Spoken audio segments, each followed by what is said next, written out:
Nakalabas na po ng Philippine Area of Responsibility. Ito binantayan natin na si Bagyong Helen at patungo na po ng Eastern China. So ibig sabihin po, wala na tayong bagyo na minomonitor sa loob ng Philippine Area of Responsibility. However, asahan pa rin po mga paulan ngayong araw dahil pa rin yan sa habagat or southwest monsoon na slightly in-enhance po nitong si Bagyong Helen.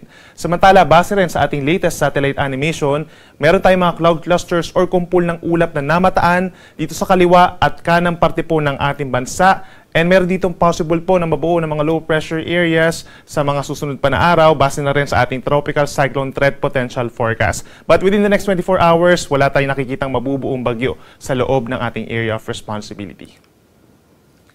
Ngayong araw, asahan pa rin po ang minsan malalakas na mga pag-ulan sa western section ng ating bansa, lalo na dito sa Luzon dahil po yan sa southwest monsoon. As early as this morning, meron na tayong yellow warning dito po sa mga probinsya ng Zambales and Bataan. Paminsan-minsan malalakas po na paulan na mararanasan po dyan, kaya't mag-ingat sa mga posibleng pagbaha at pagguho ng lupa.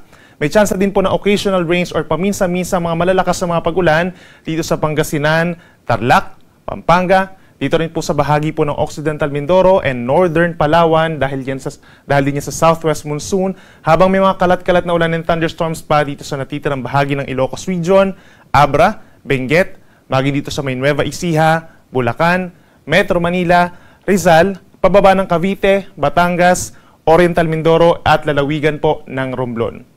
Mag-ingat pa rin po sa mga banta ng pagbaha at pagguho ng lupa sa inyong areas at makipag-coordinate po sa inyong mga local disaster risk reduction and management offices kung kinakailangan po ng evacuation. Sa natitirang bahagi ng Luzon, kabilang na dyan ang Cagayan Valley, Aurora, sa bahagi po ng Quezon hanggang dito sa may Bicol Region and Marinduque, bahagyang maulap hanggang maulap ang kalangitan na mararanasan po ngayong araw at makakaranas lamang ng mga pulu-pulong mga pag-ulan or pagkidlat pagkulog lalo na sa dakong hapon hanggang gabi. Temperature natin sa Metro Manila mula 25 hanggang 31 degrees Celsius, habang sa Baguio naman mula 17 to 23 degrees Celsius.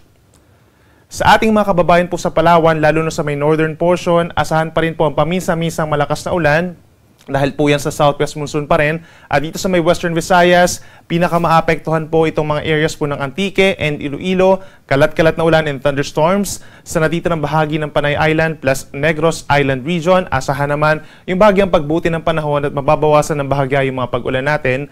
Habang sa may central and eastern portions of Visayas, fair weather conditions ang iiral or madalas magiging maaraw na sasamahan lamang ng mga pulu-pulong pag-ulan or pagkidlat, pagkulog lalo na sa hapon.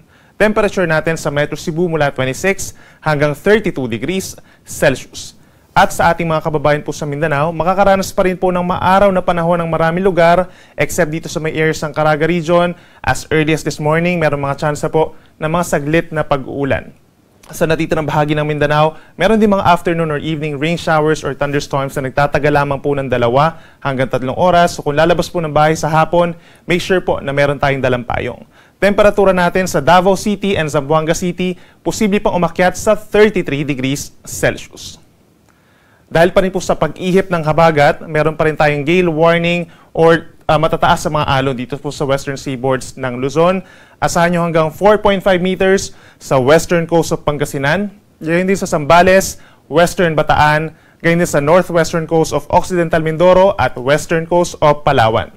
Kapag meron tayong gale warning, pagbabawalan po yung ating mga maliliit na mga seaboats, lalo na po yung ating mga kababayan na nangingisda. Habang sa natitirang baybayin pa rin ng ating bansa, asahan ngayong araw ang 1 hanggang 3 metrong taas na mga pag-alon. Iiral pa rin ang rough sea conditions or maalong karagatan sa baybayin po ng Ilocos Region, Zambales and Bataan. Dahil tomorrow po yan, dahil pagsapit po ng weekend, asahan pa rin po sa may Ilocos Region, Batanes and Babuyan Islands ang maalon na karagatan. At para naman sa ating 3-day weather forecast, bukas may mga areas pa rin po na magkakaroon ng paminsan-minsang malakas na ulan, kabilang na dyan ang Ilocos Region, Zambales and Bataan, habang cloudy skies with some scattered rain showers and thunderstorms pa rin sa may Cordillera Region, Tarlac, Pampanga, Occidental Mindoro at lalawigan ng Palawan. Habang natitirang bahagi ng bansa, asahan pa rin po ang bahagyang maulap hanggang maulap na kalangitan at may mga isolated rain showers or thunderstorms. Sunrise po natin ay 5:45 ng umaga. Sunset ay 5:54 ng hapon. Yan muna ang latest mula dito sa weather forecasting ng Pag-asa.